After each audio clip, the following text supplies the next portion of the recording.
आता पुढे प्रोसीड करण्याच्या आधी आपण बघूया की centre of mass of an object काय असतं. Centre of mass of an object एक पॉईंट असतो जो एका ऑब्जेक्टच्या आत पण असू शकतो आणि त्या ऑब्जेक्टच्या बाहेर पण असू शकतो. त्या पॉईंटवर त्या मासचं अख्खं वजन कॉन्सन्ट्रेटेड असतं असं आपण समजून घेतो. कॉन्सन्ट्रेटेडचा अर्थ काय, जर एक गोष्ट 50 किलोची आहे तर त्याचं सगळ्यात जास्त वजन जे आहे ते त्याच्या सेंटरला आहे असं आपण समजू शकतो. तर जास्त करून जे स्पेरिकल किंवा जे गोल ऑब्जेक्ट असतात, जसं मी आता या डायग्राममध्ये बनवलं आहे, या गोल ऑब्जेक्टच्या सेंटरला जो हा पॉईंट सी आहे ह्याला आपण centre of mass of an object बोलू शकतो. म्हणजे काय, सेंटर म्हणजे काय, मधला पॉईंट एका मासचा म्हणजे वजनाचा. म्हणजेच काय, एका स्पिअरच्या सेंटरलाच, एका गोल ऑब्जेक्टच्या सेंटरलाच त्याचं सगळ्यात जास्तीत जास्त वजन असणार असं आपण अज्युम करू. त्याला बोलतात centre of mass of an object.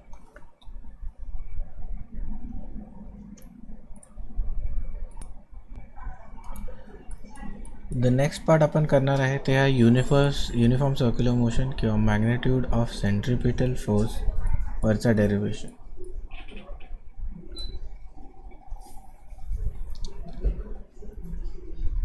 तर या डेरिव्हेशनमध्ये आपण दोन गोष्टी कन्सिडर करूया. या डायग्राममध्ये मी जो येल्लो ऑब्जेक्ट बनवला आहे तो आपला सन आहे आणि जो ब्लू ऑब्जेक्ट आहे तो आहे आपला अर्थ.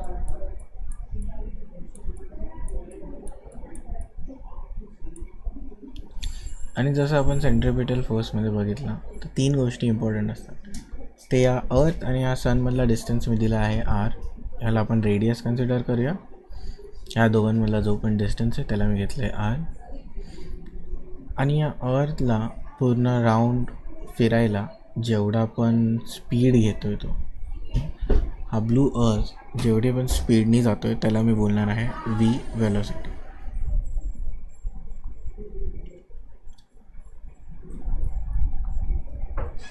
आणि या ब्लू अर्थचं जे पण वजन आहे त्याला मी बोलतो एम मास म्हणून.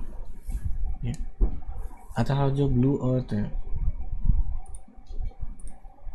आहे तो या डिरेक्शनमध्ये याप्रमाणे या ऑर्बिटनी जाणार आहे. त्याचा रस्ता हा असणार आहे, करेक्ट. सो हा जो सर्क्युलर रस्ता आहे त्याचं डिस्टन्स किती असतं, कोणता पण सर्क्युलर जर रस्ता असतो, ओके, जो पण सर्क्युलर बॉर्डर असतो त्याचं पॅरिमीटरचा डिस्टन्स काय घेतो आपण, त्याला आपण बोलतो सर्कम्फरन्स. त्याला काय बोलतो आपण, सर्कम्फरन्स. आणि तो सर्कम्फरन्स असतो 2πr. ओके.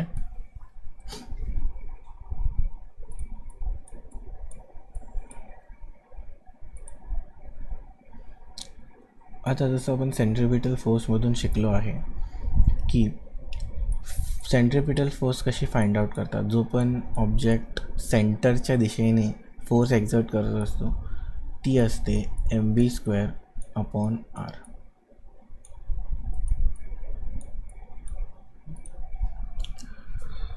आणि हा फॉर्म्युला आपल्याला सगळ्यांना माहीतच आहे, जो की आहे speed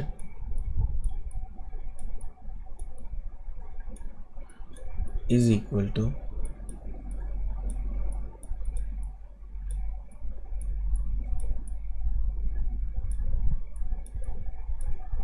distance upon time.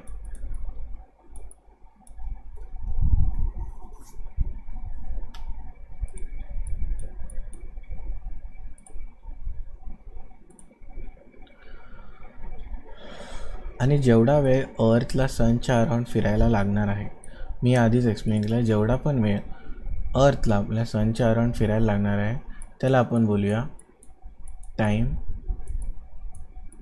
T. जेवढा पण त्याला टाईम लागणार आहे त्याला आपण बोलूया टाईम टी. सो आता speed is equal to distance upon time ह्याचा यूज करून मी पुढे हा इक्वेशन सॉल्व करणार आहे. तर स्पीड लिहिण्याच्या ऐवजी मी व्ही लिहितो, कारण की आपण स्पीडला व्ही घेतलेला आहे. स्पीड लिहिण्याच्या ऐवजी मी व्ही घेतो, कारण की आत्ता आपण स्पीडला व्ही घेतला आहे. जो पण जेवढ्या पण स्पीडनी सनच्या बाजूला फिरतो आहे त्याला मी व्ही घेतलेला आहे. आणि डिस्टन्स ला डी येतो आपण आणि टाईमला टी येतो. ओके, आता आपला डिस्टन्स किती होता, आपण जे हे गोल फिरलेलो तो आपला डिस्टन्स होता सर्कम्फरन्स. ठीक आहे, म्हणजे जेवढा पण गोल फिरणार त्याचं कॅल्क्युलेशन होतं सर्कम्फरन्स, जो की आहे 2πr.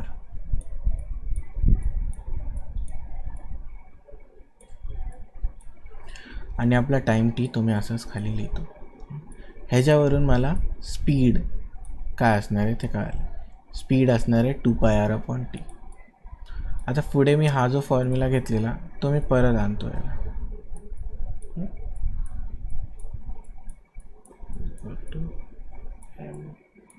mv²/r. हे आता फॉर्म्युला परत आला.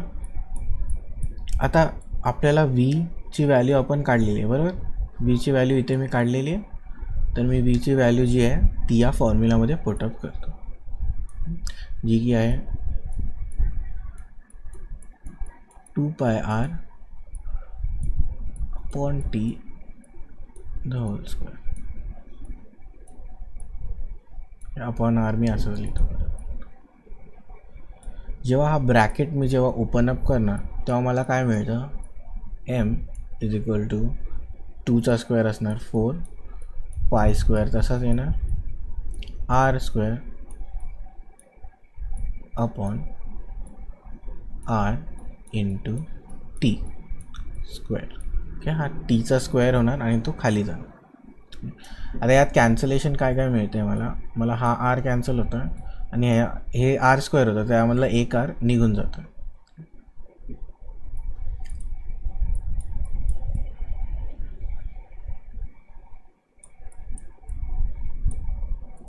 तर मी हा जो आपल्याला आन्सर मिळाला आहे तो मी परत एकदा लिहितो.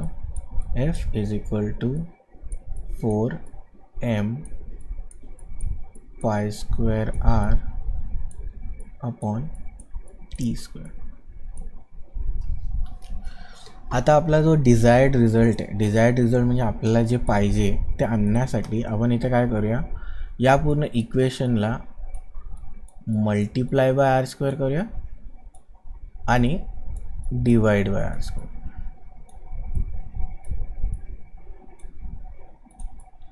तर जेव्हा मी मल्टिप्लाय बाय r² करणार आणि जेव्हा मी डिवाइड बाय r² करणार तेव्हा मला काय मिळणार,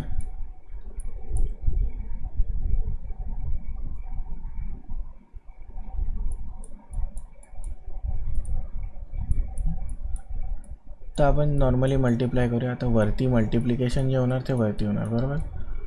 सो इथे मला जेव्हा मी स्क्वेअर मल्टिप्लाय करणार तेव्हा मला इथे वरती क्यूब मिळणार आणि इथे स्क्वेअरनी डिवाइड करतो, r² डिवाइड करतो, तर मला खाली r² मिळणार.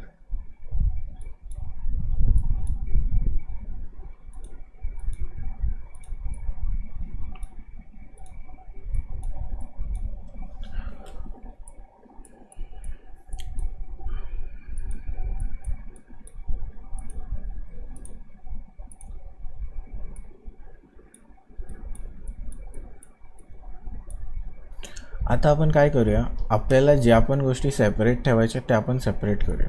सो मी काय सेपरेट करायचं ते तुम्हाला सांगतो. सो 4m π²/t² ह्याला आपण वेगळ्याने घेऊया आणि उरलेलं जे आहे r³.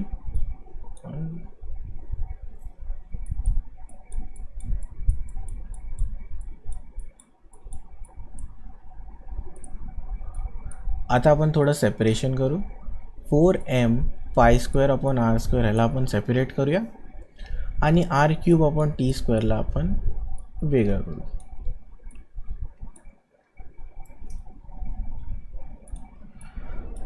आता तुम्हाला हे जे मी ब्रॅकेटमध्ये घेतलं आहे r³/t² हे थोडं फॅमिलियर वाटत असेल, हे तुम्ही आधी बघितलं असेल कारण की आपण आत्ताच हे एका फॉर्म्युलामध्ये डिराईव्ह केलेलं, जे की होतं केपलर्स थर्ड लॉ. केपलरचा तिसरा लॉ होता हा, जो की काय होता,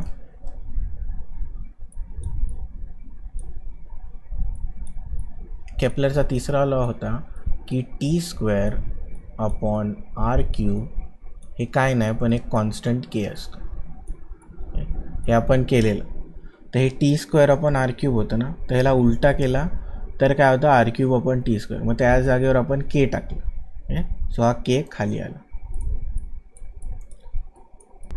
सो यानंतर आपण अजून थोडं सेपरेशन करू, ज्यामध्ये काय येणार 4m pi square upon R square.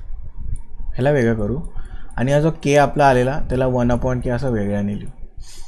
आता जर तुम्ही या साईडला बघितलं, लेफ्ट साईडला इक्वेशनच्या, तर हे जे पण मी घेतलं आहे 4m pi square upon R square, हे सगळे कॉन्स्टंट्स आहेत. कॉन्स्टंट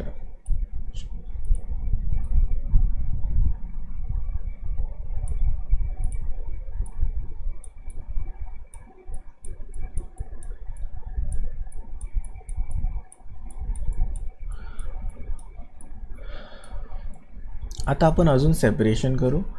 आणि जर तुम्ही बघितलं तर माझ्या लेफ्ट साईडला जे पण आहे, ओके, मी R square 1/r square separate केला आहे.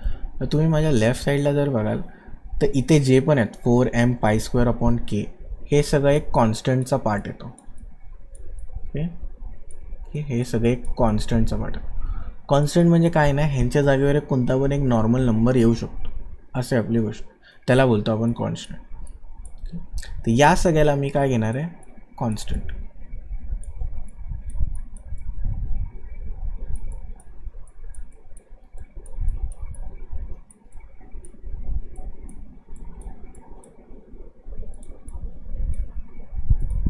आता आपण जसं बघितलेलं, जेव्हा माझ्याकडे अल्फाचा सिम्बल होता, प्रपोर्शनॅलिटीचा सिम्बल होता, आणि मला त्याला प्रपोर्शनॅलिटीचा सिम्बलला काढायचं होतं, तेव्हा मी इक्वल टू आणि कॉन्स्टंट टाकलेलं, बरोबर. तेव्हा मी इक्वल टू आणि कॉन्स्टंट टाकलेलं. पण आता आपल्याला प्रपोर्शनॅलिटीचा सिम्बल आणायचं आहे, तर आपण काय करणार, हा कॉन्स्टंटला काढून टाकणार आणि हा इक्वल टूला पण काढणार, आणि इथे मी टाकणार प्रपोर्शनॅलिटीचा सिम्बल. जसं मला प्रपोर्शनॅलिटीचा सिम्बल काढायचा होता तेव्हा मी इक्वल टू आणि कॉन्स्टंटला मल्टिप्लाय केला, बरोबर. तसंच मला जेव्हा प्रपोर्शनॅलिटीचा सिम्बल आणायचा आहे तेव्हा मी कॉन्स्टंटला काढणार आणि इक्वल टूला काढणार आणि फक्त प्रपोर्शनॅलिटीचा सिम्बल टाकणार. हे लास्टला जे आपल्याला आन्सर आलं आहे त्याचा अर्थ काय असतो की जेवढा रेडियस किंवा डिस्टन्स कमी होत जाणार तेवढी फोर्स वाढत जाणार.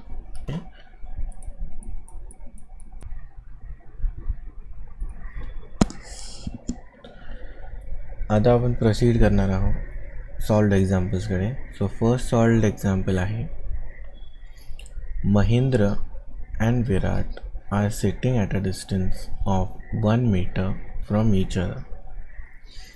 Their masses are 75 kg and 80 kg respectively.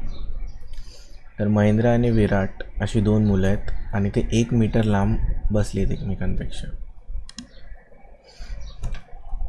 तर महेंद्र आणि विराट अशी दोन मुलं आहेत आणि ते 1 मीटर लांब बसलेत एक दुसऱ्यापासून.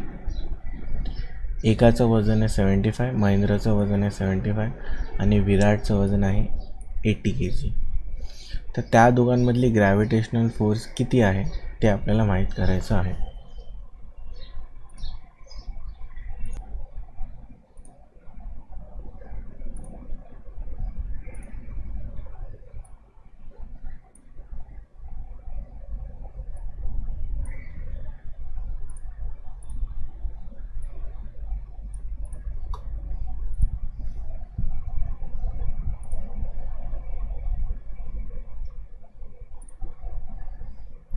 ओके, सो या एक्झाम्पलमध्ये हा जो ब्लू ऑब्जेक्ट दिला मी, ब्लू सर्कल दिला आहे, त्याला आपण महेंद्र बोलूया.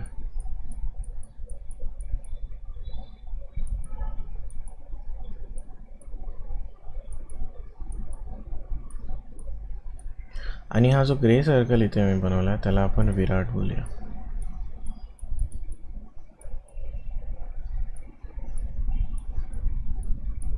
ओके, जसं आपल्याला क्वेश्चनमध्ये सांगितलं गेलं आहे की या दोघांमधला डिस्टन्स आहे 1 मीटर.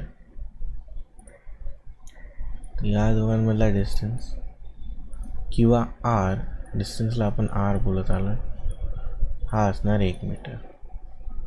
महेंद्रचं वजन आहे 75 kg, तर M1 काय झालं 75 kg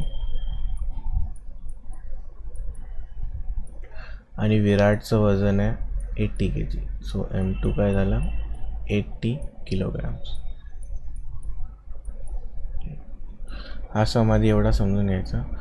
आता आपल्याला फॉर्म्युलामध्ये फक्त अजून एक गोष्ट पाहिजे जी की आहे जी. तर जी तुम्हाला जास्त करून आधीच क्वेश्चनमध्ये दिला जाणार आहे.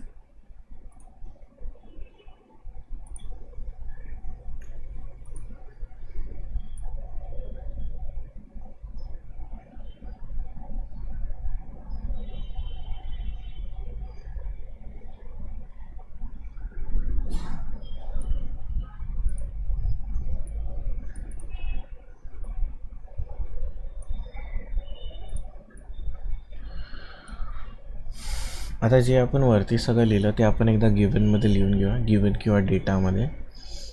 सो डिस्टन्स माझा मी लिहिला 1 मीटर महेंद्र आणि विराटमधलं. महेंद्रचं वेट आहे 75 kg, ते लिहून घेतलं.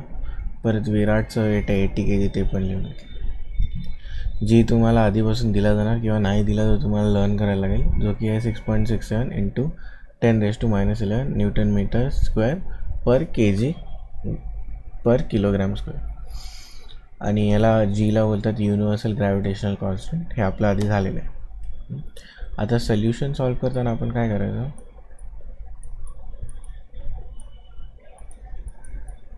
सोल्युशन लिहायचं.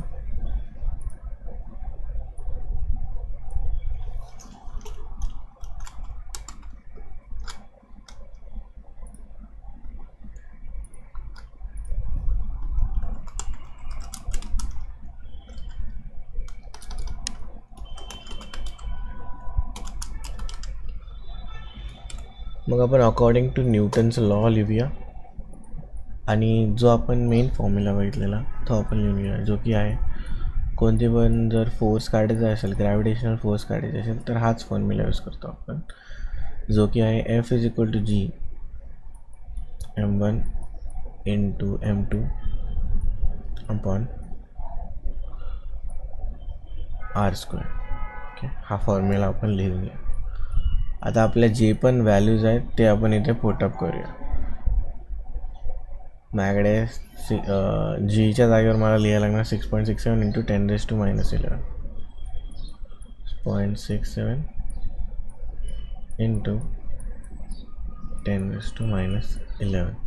नेक्स्ट आहे M1, जो की मल्टिप्लाय होतं आहे. फर्स्ट महिंद्राचा मास आहे जो की आहे 75 kg, तो M1च्या जागी 75 लिहून टाकूया.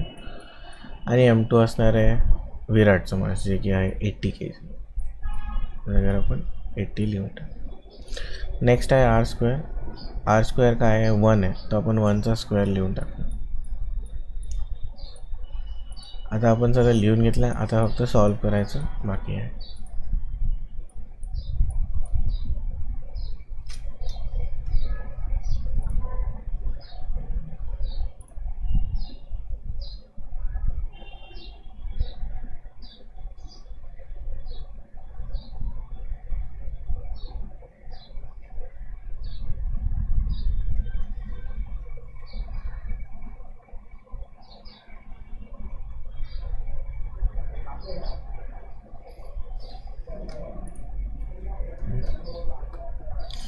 सो आता तुम्ही बघाल तर याचा डिनॉमिनेटर आहे 1², जो की आपल्या सॉल्व होईल. तो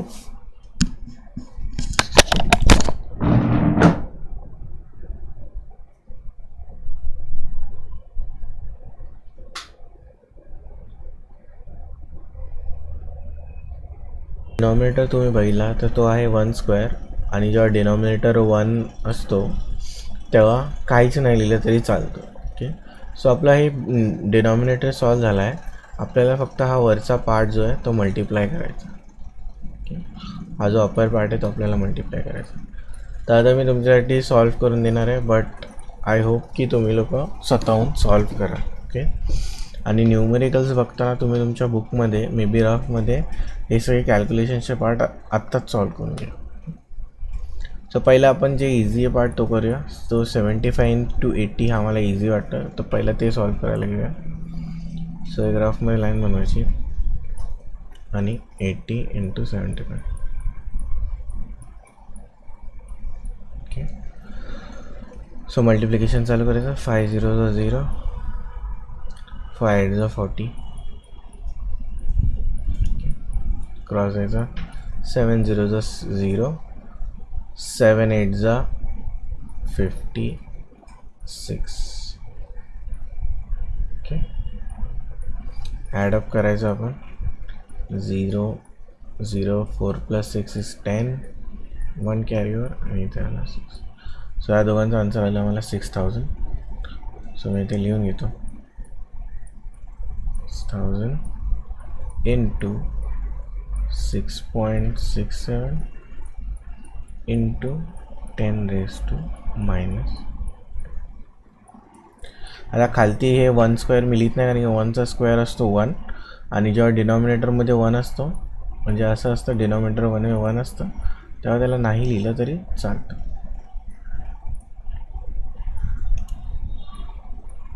नाही लिहिलं तरी चालतं. आता आपला 6000 इंटू 6.67 एवढं मल्टिप्लिकेशन राहिलेलं आहे, तर ते आपण इथे करून घेऊ. 6000.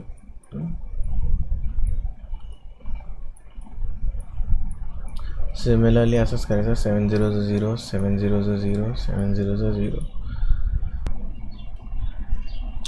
7 0 0, 7 0 0, 7 0 0, आणि 7 6 42. परत 6ने मल्टिप्लाय करूया. 6 0 0, 6 0 0, 6 0 0,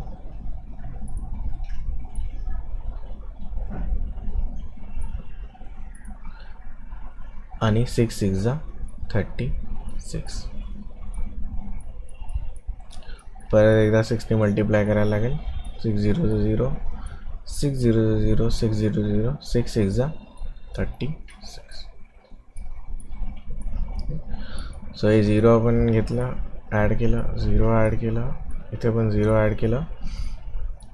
इथे येणार 2, 4 + 6 is 10, 1 carry over, 3 + 1 is 4, 4 + 6 is again 10. So एवढा मोठा आपला आन्सर आलेला आहे.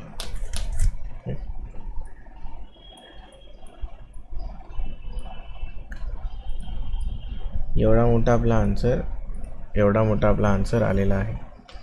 आता आपण अजून एक गोष्ट करायला पाहिजे, जी काही होती 6.67 होतं, बरोबर आहे. तर जेव्हा आपण पॉईंटच्या सममध्ये मल्टिप्लिकेशन असतं, तेव्हा लास्ट आन्सरमध्ये जेवढे पण पॉईंट होते, लास्ट आन्सरमध्ये जेवढे पण माझे पॉईंट होते तेवढे पॉईंट मी मागे आलो पाहिजे. सो आता 6.67मध्ये किती डिजिट्स नंतर पॉईंट आहे? 6.67मध्ये किती डिजिट्स नंतर पॉईंट आहे? तर 1 आणि 2. सो 2 डिजिट नंतर मी डॉट देतो इकडे. ओके, सो आता या डॉटच्या नंतर 0 आहे, तर हे 0 नाही लिहिले तरी चालते. सो माझा फायनल आन्सर हा आला आहे. So it is 4020 into 10⁻11.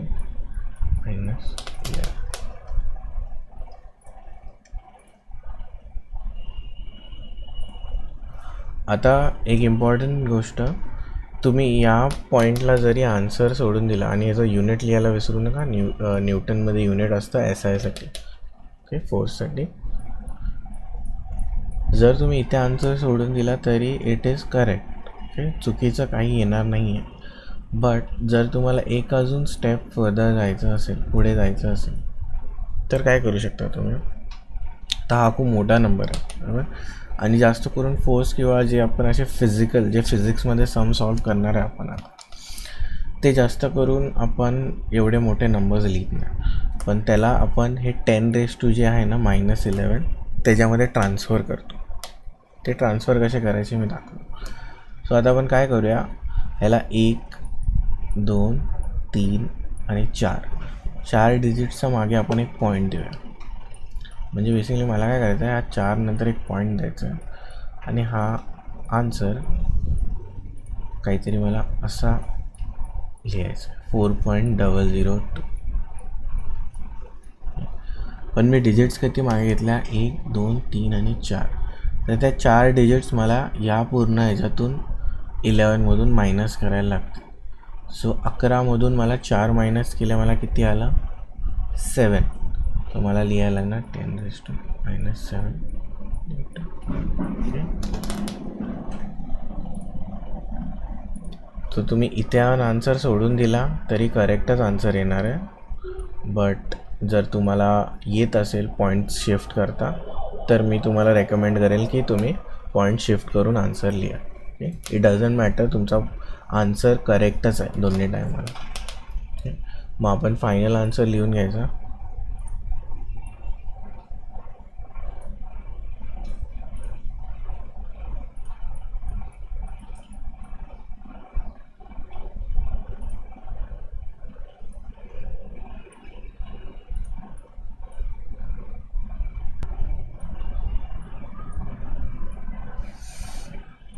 मग आपण फायनल आन्सर लिहून घेऊया, जो की आहे therefore the gravitational force between Mahendra and Virat is 4.002 into 10⁻⁷.